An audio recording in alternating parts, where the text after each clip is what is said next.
Hi, so ayan guys, today's story, mag-story tayo today. So, thanks God at nakaabot ako sa paroroonan ko. So, ayan.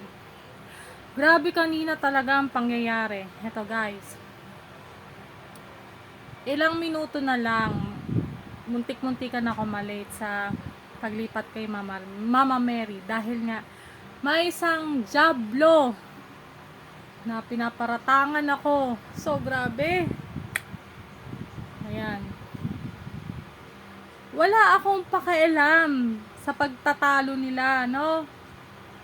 So, wala talaga akong pakialam sa pagtatalo nila kung ano man yan, kung anong sinabi nito o sinabi niyan ng taong yon.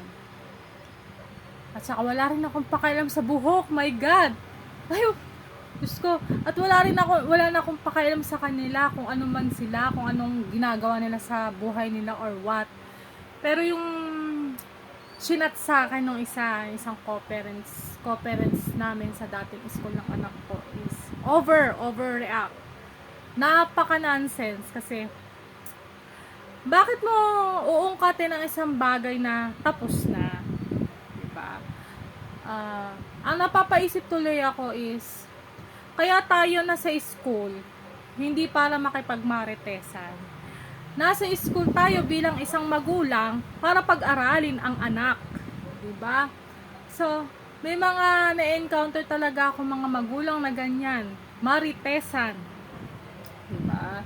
So, napaka-nonsense yung away talaga. Napakaliit na bagay na pinapalaki nila. My God. Grabe. Ayun nga na muntikan na ako malate kanina, pero sa awa ng Diyos, nakarating pa rin ako dun sa aking paparoonan sa paglipat kay Mama Mary talaga. Sa awa ng Diyos, dahil na-downfall talaga ako na-downfall talaga ako kanina dahil nga, Jablo! Alam mo bakit nasabi kong Jablo? Kasi nga, papunta ako doon sa pag-akay kay Mama Mary, tapos merong biglang magchat-chat sa'yo at kung ano-ano nang sasabihin sa'yo mga negatibong ganyan. So, kung may away sila, yung dalawa ha, kung may away sila at may sinabi tong isa doon sa isa, tapos kwento doon sa isa pa, ay labas na ako doon, no? Kung away nila. Pero, wag nila ako idadamay, ha? Kasi, tapos na ako.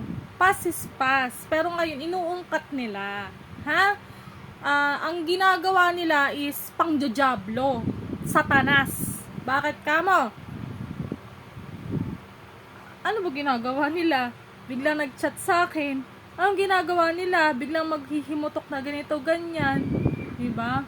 So, hindi mo ba naisip? At kung ano man sinabi sa kanila, sa kanya o sa kanila yan, hindi mo ba alam kung baka naninira o what? O, di ba? So, hindi ko na obliga na makipagtalakan sa pinaka-nonsense kasi kung tutuusin, nakapag-aral naman sila, di ba? Kung tutuusin, alam mo bilang isang ina, numero 1, ang sasalpok dyan kung bakit tayo nasa school. Hindi para makipagmaritesan, kundi para sa mga anak lamang. Diba? Kaya sana nga, maibalik ng DepEd, yung mga grupo-grupo sa chat, hindi maganda kasi